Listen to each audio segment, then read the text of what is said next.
Let me ask you something. The last time you needed to find something out, did you search for it or did you just ask for an answer? We're right in the middle of this massive shift. For the first time in decades, really, the most valuable thing isn't the search, it's the answer itself. So in this explainer, we're going to unpack what this new answer economy really means for how we learn, especially in higher education. In this image, wow, it just perfectly captures the feeling of that change, doesn't it? I mean, look at the left. That tangled mess, that's the search economy. Remember that chaos, having like a dozen browser tabs open, trying to figure out which articles contradicted each other? That feeling of just drowning in information. But now, look at the right. The answer economy. It's so clean, so direct, it feels frictionless. But here's the catch. The most important part of that process, the act of interpretation, is shifting from you to the machine.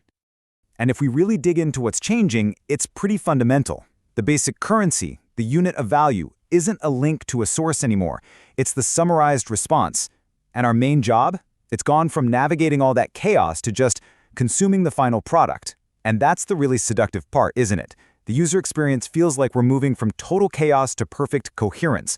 But that smoothness, that beautiful coherence, that's exactly where the danger is. Because an answer can feel complete even when it's biased or just plain wrong. So this all leads us to the core problem, what we're calling the danger of smoothness.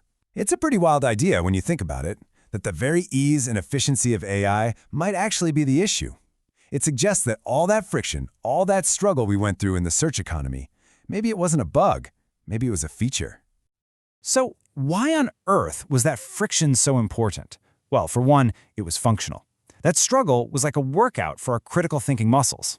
And without that workout, it's so easy to fall into the illusion of understanding, where we mistake the AI's polished, fluent answer for our own deep comprehension.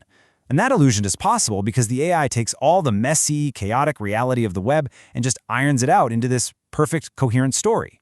It completely bypasses the most important part of learning, which is building that coherence for ourselves. Now, for higher education, this isn't just a small change. The stakes are incredibly high. First, when an answer feels good enough, that fundamental habit of weighing and verifying evidence just starts to erode.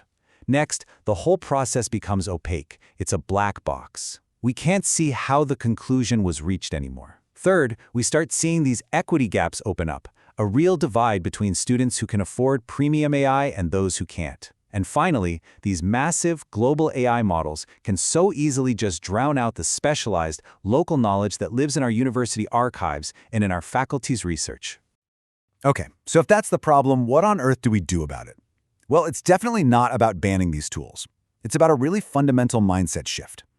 We have to move from being passive consumers of these AI-generated answers and start becoming active auditors of the whole process. And this quote right here, this is the whole game. It completely reframes the challenge. The most critical skill for the next decade isn't going to be about finding the answer. It's going to be this relentless curiosity about how that answer was put together. The process itself becomes the real lesson. So the goal has to be treating AI as a thinking partner, not just a shortcut. And the method? It's to trace the history of every single answer. You can't just accept the polish.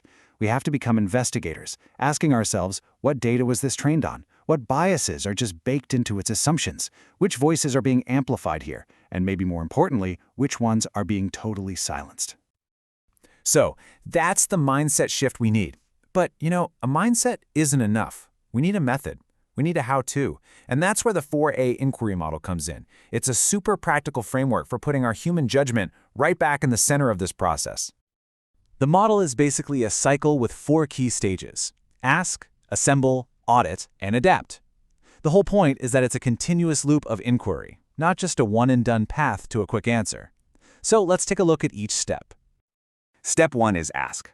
And this is all about the art of the prompt. We have to get away from these simple retrieval questions like, what is X? Which basically just turns the AI into a fact faucet. Instead, we have to design our inquiries, ask for complexity. Things like, explain this concept from 2 competing perspectives. Or, show me where scholars tend to disagree on this topic. You see, you're not asking for a fact, you're asking for a landscape. The second step is assemble. This is where we make our own thinking process visible. It's not about the final paper. It's about showing your work. You're not just presenting the finished product, you're showing which building blocks you chose, which ones you decided to throw out, and most importantly, why. Students should actually document how they prompted the AI and justify every single piece of the output they decided to keep or reject. Step 3 is audit. This is where we put on our detective hats and bring back that good old-fashioned verification. Students have to fact-check what the AI spits out against trusted sources, like library databases. But here's a really clever trick. Use what's called recursive prompting. Ask the AI to critique itself. A prompt like, "What perspectives might this summary be overlooking?" actually turns the tool into a partner in its own audit.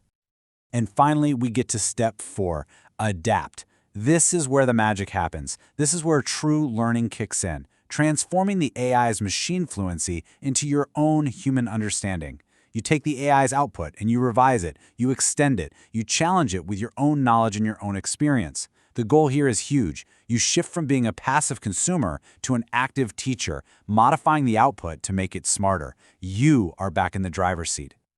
So when you put all this together, what does it really mean for the future of learning? Well, and this is the paradox. A world that's saturated with easy answers actually makes our educational institutions and the skills they teach more critical than ever before. And let's just look at the data for a second, because it tells a pretty shocking story. It reveals this huge trust gap. Check out these bars. About half of students are using AI for research. That jumps to 65% for general academic work. But then look at that tiny little bar on the right. Only 8% say they've gotten any guidance from a librarian on how to use these tools responsibly. The demand is massive, but the institutional support is way, way behind. This is exactly where libraries can step in and become the essential hub for this new kind of learning. Why? Well, think about it. They're interdisciplinary, they're non-commercial, and they're trusted. And that trust is absolutely key. Research shows that while students might lose confidence in purely AI-generated feedback, that trust comes right back when it's co-produced with a human. Librarians are perfectly positioned to be that essential human in the loop. So let's just tackle the big myth head-on. You hear it all the time. AI will make college obsolete. But the reality is the exact opposite. AI actually makes higher education more urgent. Our value as learning institutions isn't about providing answers faster. It's about cultivating the ability to question those answers with depth, with nuance, and with real rigor. And really, it all comes down to this choice, for students and frankly for all of us. On one side, you have the comfort of a quick, easy answer. It's efficient, it's clean, it feels good. But on the other side, you have the courageous, sometimes messy, and difficult act of actual learning, which requires wrestling with doubt and reflecting on what you don't yet know. The future won't belong to the people who can get answers the fastest.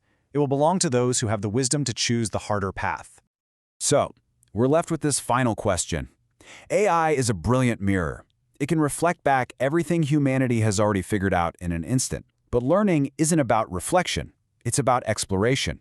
And in a world that is just saturated with answers, the most valuable and maybe the most human skill of all will be the courage to keep asking questions.